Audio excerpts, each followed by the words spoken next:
हिंदी भाषा में प्रकाशित समाचार पत्र सुप्रीम पत्रिका ने अपनी स्थापना के 2 साल पूरे कर लिए हैं। इस उपलक्ष्य में पूरी टीम ने धूमधाम से दूसरा स्थापना दिवस मनाया। इस दौरान आयोजित सुप्रीम पत्रिका 2 साल बेमिसाल कार्यक्रम का भी आयोजन किया गया। कार्यक्रम में राष्ट्रीय कवि शहनाज हिंदुस्तानी ने अपनी देशभक्ति से सजी कविताएं सुनाई। वहीं उपस्थित कांग्रेस नेता इंसाफ अली ने अखबार की सफलता के लिए शुभकामनाएं दी। वहीं जर्नलिस्ट काउंसिल ऑफ इंडिया की सलाहकार समिति के सदस्य और बाड़मेर के वरिष्ठ पत्रकार राजू चारण ने भी पत्रकारों को स्थापना दिवस की बधाई दी। बता दें कि इस समाचार पत्र को 31 जुलाई 2021 को लॉन्च किया गया था। ये समाचार पत्र राजस्थान राज्य के सभी जिलों की कवरेज करता है। सुप्रीम पत्रिका के संपादक M.K. साहिल ने बताया कि सुप्रीम पत्रिका हमेशा से ही प्रदेश के लोगों की आवाज और ताकत रहा है। उन्होंने कहा कि हम प्रदेशवासियों की आवाज उठाने के लिए प्रतिबद्ध हैं। अखबार यह हर संभव प्रयास करता है कि प्रदेश के लोगों की आवाज और उनकी राय लगातार सरकार और नीति निर्माताओं तक पहुंचती रहे। भारती के लाल तुमसे एक सवाल है, क्यों मेरे वजूद पर उठा बवाल है। शौक से कल वीरों ने अपनाया था मुझे, तुमने भी तो पलकों पर बिठाया था मुझे। फिर क्यों सिहर उठता हूँ मैं नव प्रभात में, बन रहा क्यों मुद्दा छोटी छोटी बात में। उंगलियां उठाने वाले इतना तो बता, भारती की शान हूं तो मेरी क्या खता। लो मैं दर्द की किताब खोल रहा हूँ, कांटों का पथिक तिरंगा बोल रहा हूँ, कांटों का पथिक तिरंगा बोल रहा हूँ। अब सुनिएगा, मैंने कभी सोचा न था ख्वाब तलक में, मैं भी यूं फंसूंगा इस सियासी हलक में। मैंने कभी सोचा न था ख्वाब तलक में, मैं भी यूं फंसूंगा इस सियासी हलक में। यूं तो मुझे लोगों ने वोटों में लपेटा, जब गिरा मैं नभ से किसी ने न समेटा। आपसी रंजिश में मेरा कद घट रहा, देखो देश आज भी टुकड़ों में बट रहा। फिर भी देश भक्तों को टटोल रहा हूँ, कांटों का पथिक तिरंगा बोल रहा हूँ, कांटों का पथिक तिरंगा बोल रहा हूँ। सुनिएगा, उसका दर्द सुनना। कांटों का पथिक तिरंगा बोल रहा हूँ। दर्द देखिए, मुख पे सबके देख कर खुशी था दंग में, जब मुझे घसीटा था सियासी जंग में। मुख पे सबके देख कर खुशी था दंग में, जब हालत देखना उसकी कैसी हुई है। मुख पे सबके देख कर खुशी था दंग में, जब मुझे घसीटा था सियासी जंग में। कोई गले डाले मुझे घूम रहा था, पैरों में था मैं जुलूस झूम रहा था। क्या विडंबना है फिर भी जी रहा हूं मैं, आंखों देख कर भी जहर पी रहा हूं मैं। अपने जख्मों पर ही नमक घोल रहा हूँ, कांटों का पथिक तिरंगा बोल रहा हूँ, कांटों का पथिक तिरंगा बोल रहा हूँ। पर आप आखिरी में उसने ये कहा, क्या कहा साहब, आप कलाकार हैं। आखिरी में उसने कहा कि ऐसी बात नहीं है, वो ये कह रहा है ऐसी बात नहीं है कि मैं शिकायत कर रहा हूं, वो ये कह रहा है मैं भी फिदा उन पे हूं जो मुझ पे फिदा है, मैं भी फिदा उन पे हूँ जो मुझ पे फिदा है, जो खुशी और गम के समंदर से जुदा है। मैं भी फिदा उन पे हूँ जो मुझ पे फिदा है, जो खुशी और गम के समंदर से जुदा है। ईद की खुशी नहीं फागुन का रंग है। अगली लाइन में पूरी तालियां वहां तक पहुंचा देना जहां कह रहा हूं मैं। ईद की खुशी नहीं फागुन का रंग है, इतने में वो खुश है कि तिरंगा संग है। ईद की खुशी नहीं फागुन का रंग है, इतने में वो खुश है कि तिरंगा संग है। चिंता नहीं है उन्हें किसी से होड़ की, है तो बस तिरंगे की और 1.25 करोड़ की, है तो बस तिरंगे की 1.25 करोड़ की। सच्चे सिपाही से खुद को तोल रहा हूँ, कांटों का पथिक तिरंगा बोल रहा हूँ, कांटों का पथिक तिरंगा बोल रहा हूँ। ये नहीं कि देशभक्त नेता नहीं थे, आखिरी लाइन सुन लीजिएगा, वो कह रहा है कि ये नहीं कि देशभक्त नेता नहीं थे, ये भी सच है कि वो अभिनेता नहीं थे, ये भी सच है कि वो अभिनेता नहीं थे। असली नेता तो सुभाष और पटेल है आज, मगर राजनीति एक खेल है। असली नेता तो सुभाष और पटेल है आज, मगर राजनीति एक खेल है। कल के नेता देश के अवतार हो गए, जिसको बुरा लगेगा वो ताली नहीं बजाएगा, सुनना। कल के नेता देश के अवतार हो गए, आज के नेता वतन पे भार हो गए, आज के नेता वतन पे भार हो गए। इसलिए सड़कों पे आज डोल रहा हूँ, कांटों का पथिक तिरंगा बोल रहा हूँ, कांटों का पथिक तिरंगा बोल रहा हूँ, कांटों का पथिक तिरंगा बोल। जोरदार तालियां बजाकर स्वागत शहनाज भाई का। पूरे होने के उपलक्ष्य में आयोजित इस कार्यक्रम में उपस्थित शहनाज हिंदुस्तानी जी, मैं कई दिनों से शहनाज भाई का नाम पढ़ता हूँ कार्यक्रमों में, छोटे मोटे होते ना पार्टी के, तो मैंने कहा यार शहनाज हिंदुस्तानी, मैंने कहा नाम कई बार लोग शौक से भी रखते हैं, नाम आगे लकब होता है, कवि का लकब होता है, क्यों जाना साहब, है ना। तो आपके समाज में कवि ज्यादा होते हैं, मैं उनके बीच ही रहता हूँ, तो मैं खुद कवि सम्मेलनों में जाने का बहुत शौकीन हूँ। भाई गोपाल को पता है कि मैं ये हास्य कवि है, मतलब ये इसका काम है हंसाने का, रंगकर्मी है।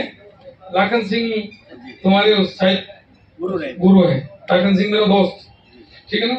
तो कई सालों से मैं इनका कार्यक्रम देखता हूँ, पुष्कर में, ज्वारंग मंच में।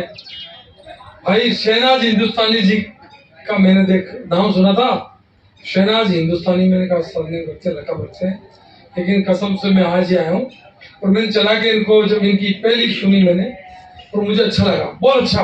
तो मैंने कहा यार यदि हिंदुस्तानी लकब सरनेम इनके घर वालों ने रखा तो उनको धन्यवाद, इन्होंने खुद ने रख लिया तो बहुत बहुत धन्यवाद, और यदि पब्लिक ने रखा है तो बहुत ज्यादा धन्यवाद। हकीकत में मुझे वो कवि, मुझे वो लेखक, मुझे वो साहित्यकार और वो फिल्म की जो स्क्रिप्ट लिखते हैं ना, वो लोग वो पसंद है जो देशभक्ति की भावना से ओतप्रोत काम करते हैं, जो पैसा कमाने के लिए नहीं करते हैं। फिल्में कई बनती है वो सिर्फ पैसे कमाने के लिए, लेकिन जो सामाजिक, जो सीख के लिए, जिसे एक परिवार सीखता है, एक समाज सीखता है, वो फिल्में बनती है ना, उसका बहुत बड़ा मैसेज आता है। हमारे चारण साहब विराजमान है, आप पत्रकार हैं, बाड़मेर से पधारे, बहुत दूर से, सरस से पधारे हैं। भाई राजू जी देशवाली, मैंने तो आज इसका भी शेयर हो गया, पड़ोस में बैठते ना, वो मारवाड़ी में क्या कालिया के साथ थोड़े बैठे रंग नहीं तो गुण आ जाए। तो मुझे आश्चर्य हो रहा है कि जो आदमी बोलता ही नहीं है, मैं इसको कई बार कहता हूँ फोन पे कि तू बोला कर, तू जाया कर दी, तो आज ये शेर बोल गया 2-4, तो मुझे शानदार लगा कि यार अच्छा शेर बोला।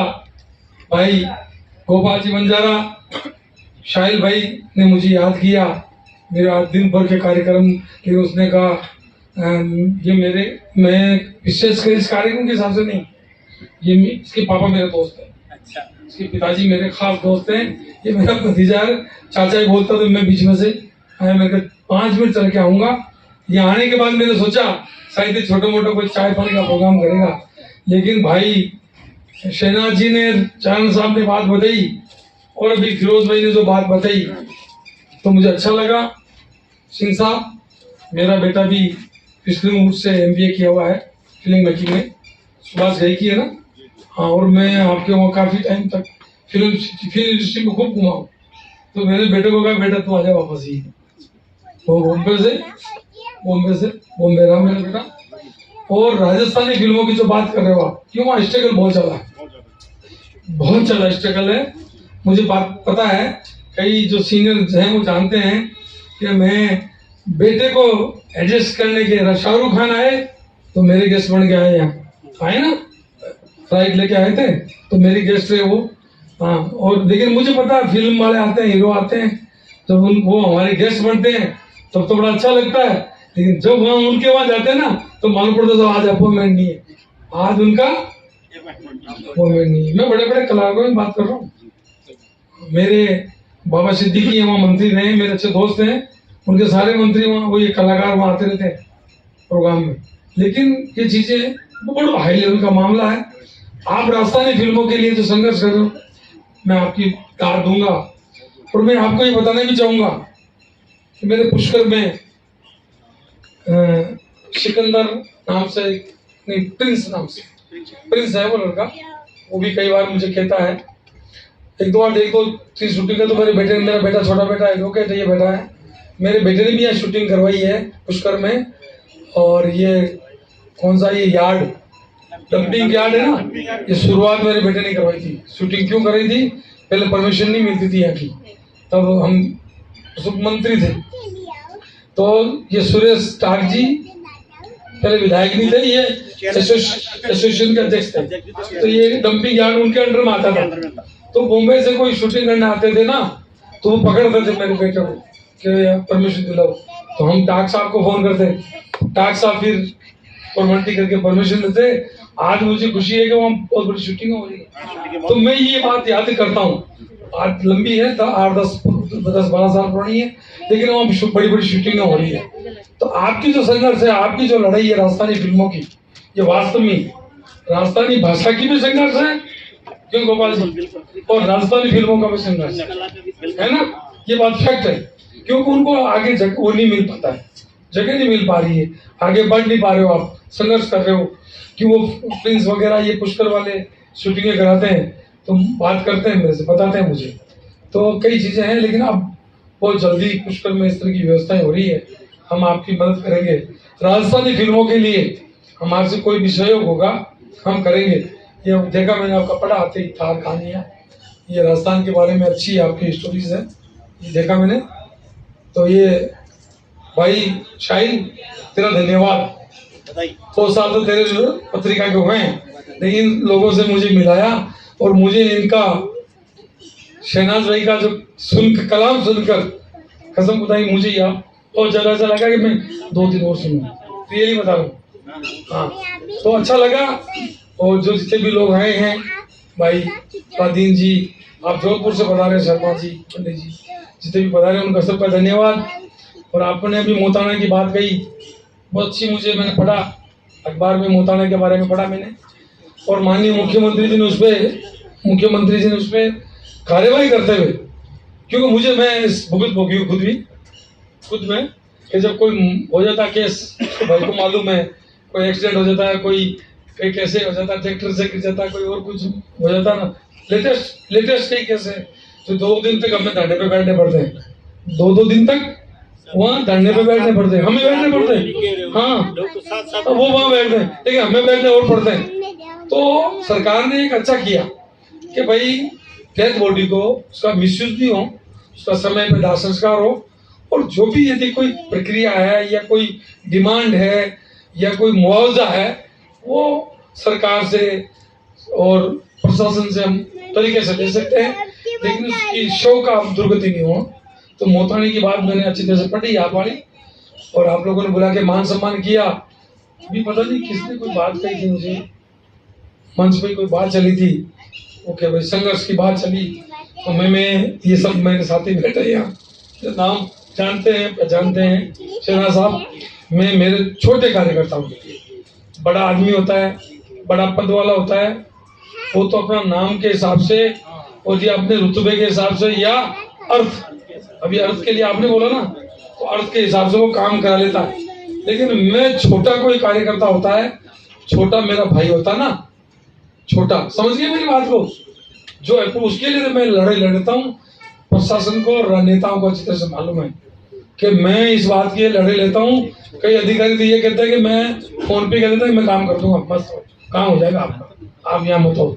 इसलिए चाहे वो कवि हैं, चाहे वो राजनेता हैं, चाहे वो साहित्यकार हैं, चाहे वो लेखक हैं, चाहे वो फिल्मकार है, और चाहे वो रंगकर्मी है, और पत्रकारों के लिए भी भाई राजू भाई ने बहुत अच्छा बताया भाई, हकीकत 19-20 तो चलता है, 19-20 तो आटे में नमक है, वो तो चलता है।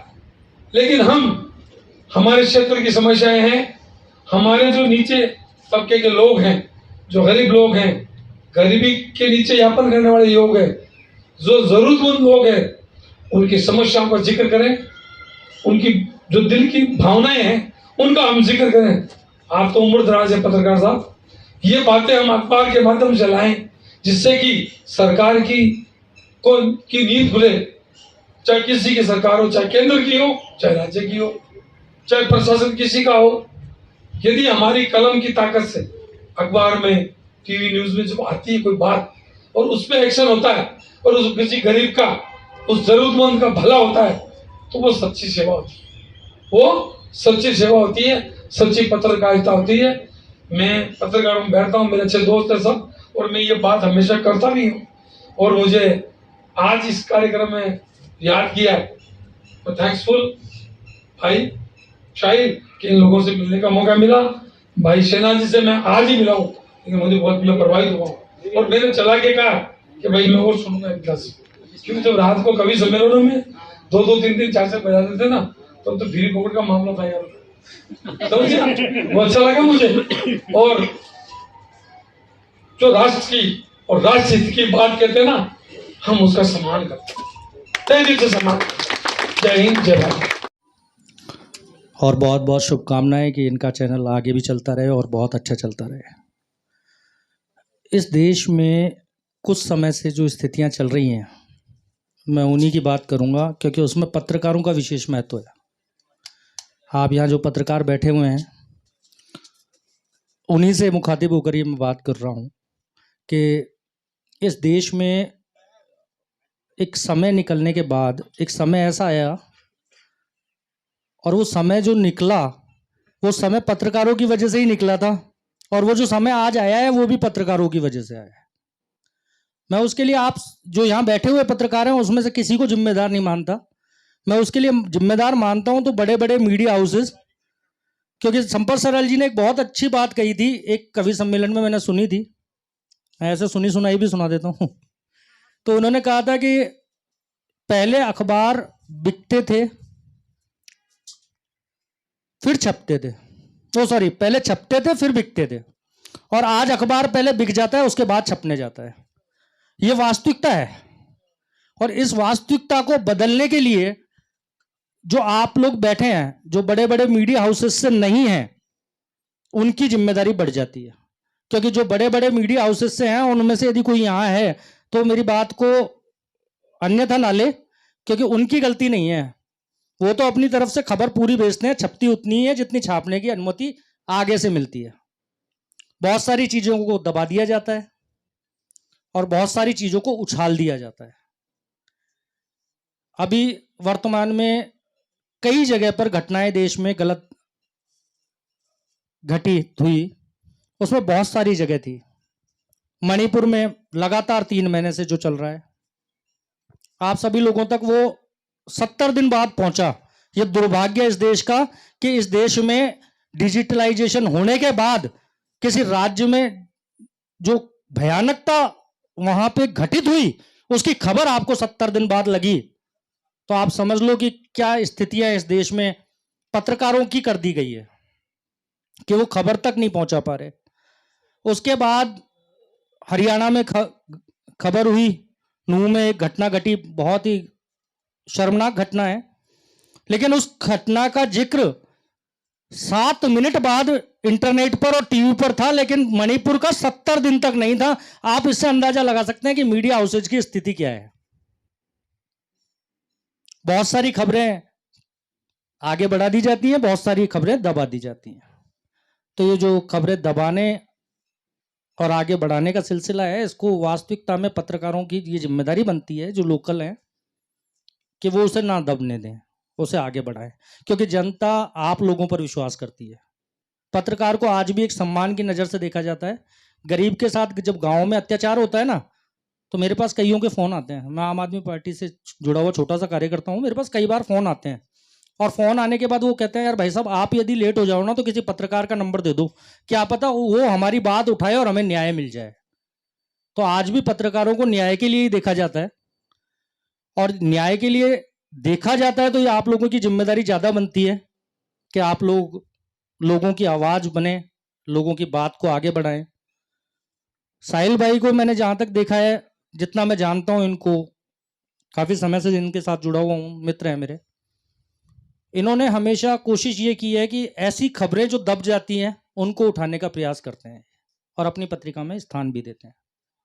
उनका सर्कुलेशन थोड़ा कम है क्योंकि जमीर जिंदा है। यदि पहले बिक जाता तो बहुत सारा छप जाता, लेकिन बिक नहीं पाया इसलिए ज़्यादा छप नहीं पाया। वास्तविकता यही है। अच्छे अच्छे लोग आते हैं पत्रकारिता में, कुछ दिन काम करते हैं, या तो उनको धमकी दे के घर भगा दिया जाता है, या उनकी आर्थिक स्थिति इतनी खराब हो जाती है कि उसके बाद वो आगे काम नहीं कर पाते। ये इस समाज की भयावह स्थिति है। लोकतंत्र का चौथा स्तंभ राजनेताओं के जमीरों पे जिंदा है। यदि वो चंदा देते हैं तो वो जिंदा रहते हैं, वो चंदा नहीं देते तो वो बेचारे जिंदा नहीं रह सकते। उल्टा उनको जरा धमका के उनके चैनल बंद करा दिए जाते हैं। रवीश कुमार जी इस देश में पत्रकारिता का एक अच्छा नाम माना जाता है। जब उनको एक ब्लॉगर बनने पे मजबूर किया जा सकता है इस देश में, तो आप अंदाजा लगा सकते हो कि इस देश में बाकी पत्रकारों का क्या हाल होगा। एक रूबिया लियाकत जो कुछ दिन पहले तक एक सरकार के खिलाफ खड़े होकर बोलती थी, आज एक चैनल पे मैंने देखा कि वो अपने आप को ये कहती है कि मेरे देश के प्रधानमंत्री, मेरे प्रधानमंत्री। सिर्फ चैनल बदलने का फर्क है, पत्रकारों के मुंह के शब्द बदल जाते हैं। तो बड़े बड़े मीडिया हाउसेस से हमें अब उम्मीदें ज़्यादा नहीं है। तो इसलिए मैं तो चाहता हूं कि हम सब लोग जो यहाँ हैं और जो पत्रकार हैं, हमारे यहाँ के लोकल चैनल्स को प्रमोट करें और उनको आगे बढ़ाएं। और यही शुभकामनाएं मैं साहिल भाई को देना चाहूँगा कि अब यहाँ से आगे 2 वर्ष के बाद सर्कुलेशन भी बढ़ेगा, लोग भी जुड़ेंगे, और निष्पक्ष रूप से आप खबरें छापें, इतनी आपको प्रभु शक्ति भी दे। अब बात पत्रकारों की तो हो गई, थोड़ी सी बात अपन कर लेते हैं। आज मित्रता दिवस है, और मित्रता दिवस की आप सभी को हार्दिक शुभकामनाएं। एक मैंने कुछ लाइन लिखी थी 2-3 साल पहले, आजकल तो टाइम मिलता नहीं है, शहनाज भाई वाले लोग टाइम मिलने नहीं देते, रात को 11-11 बजे तक घुमाते रहते हैं। तो मैंने कुछ लाइन लिखी थी, वो मैं आपको सुना देता हूँ कि कैसे बताऊं मैं तुम्हें दोस्ती कितनी जरूरी है। शहनाज भाई थोड़ा सा, कि कैसे बताऊं मैं तुम्हें दोस्ती कितनी जरूरी है, दिल को चलाने के लिए जितनी धड़कन जरूरी है। आपकी जरूरत पर बिन कहे खड़ा हो जो, आपकी जरूरत पे बिन कहे खड़ा हो जो, मुसीबत में उसके लिए भी डूब जाना जरूरी है। याद जो बेवक्त करे, खूब दिल की बात करे। याद जो बेवक्त करे, दोस्त होना कैसा चाहिए वो बता रहा हूं आपको, कि याद जो बेवक्त करे, खूब दिल की बात करे, एहसास को उसके भी समझ जाना जरूरी है।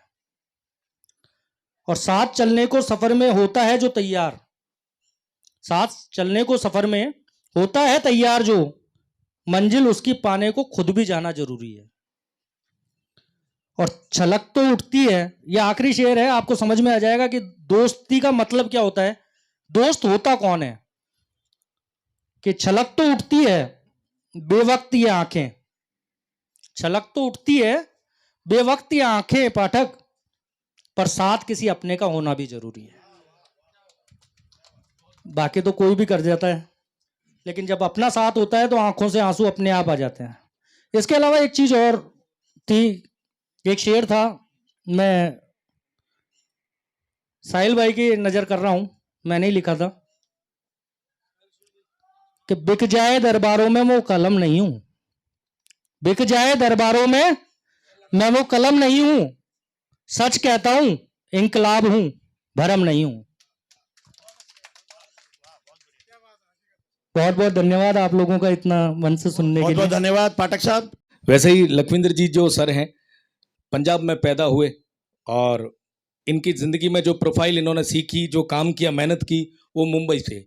लेकिन आज 12-13 साल से इन्होंने एक मिशन की तरह पे कि राजस्थानी सिनेमा से मोहब्बत की और इन्होंने कहा क्यों ना यहाँ पे काम किया जाए। तो मैं आप लोगों को एक छोटी सी, ये जो पोस्टर आप देख रहे हैं, ये सिर्फ एक पोस्टर नहीं है। राजस्थान में पिछले कई वर्षों से आपने देखा होगा कि राजस्थानी फिल्में, वैसे तो गिनती उंगलियों पर गिन सकते हो, बनती नहीं है और सिनेमा तक जाती नहीं है। सीनियर पत्रकार राजू जी यहाँ पर मौजूद हैं, उनको बखूबी पता है कि हर जिले में लोगों ने प्रयास किए थे और आज ये हो गया कि 20-25 साल से राजस्थानी सिनेमा में वो पिक्चरें बनना, वो कार्य होना बिल्कुल बंद सा हो गया है।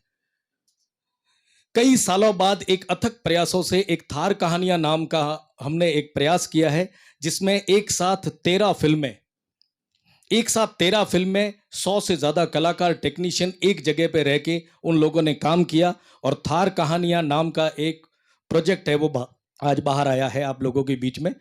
उसमें हमने ये राजस्थान, यानी थार मतलब अपना रेगिस्तान, तो थार की वो कहानियां जो बेटियों की शिक्षा, नारियों का जो सशक्तिकरण है, मतलब उनकी जो भूमिका है, भागीदारी है जो समाज में, उसको लेके, और समाज की जो कुरीतियां आज भी गांवों में फैली हुई हैं, छोटी छोटी कुरीतियां, जैसे मौताना आपने शब्द बोला, ऐसी लाखों आज भी कुरीतियां हैं जो चल रही है गांव में।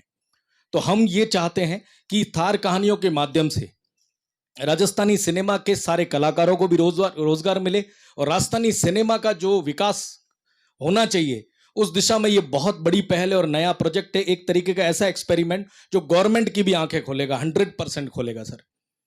तो मेरा निवेदन ये है कि आप लोगों का सिर्फ इतना सा सहयोग मिल जाए कि इन पिक्चरों का एक प्रोमो हमने जारी किया है 7 मिनट का, जो थार कहानियां, LS फिल्म्स ओरिजिनल अपना यूट्यूब चैनल है, उस LS फिल्म्स ओरिजिनल पे जब आप जाएंगे तो थार कहानियों का आपको प्रोमो मिलेगा। मैं यकीन के साथ बोलता हूं कि ये प्रोमो देखने के बाद 100% आप लोग ये कहेंगे कि शायद राजस्थान में इस तरीके की पहल पहले नहीं हुई। आप 100% बोलेंगे सर। तो मैं आपसे यही गुजारिश कर रहा था कि ये चैनल प्लीज आप भूलिए मत, और इस थार कहानियों का अब हम सिनेमा तक बहुत जल्दी आप देखेंगे, हम ले जाने का प्रयास कर रहे हैं सर।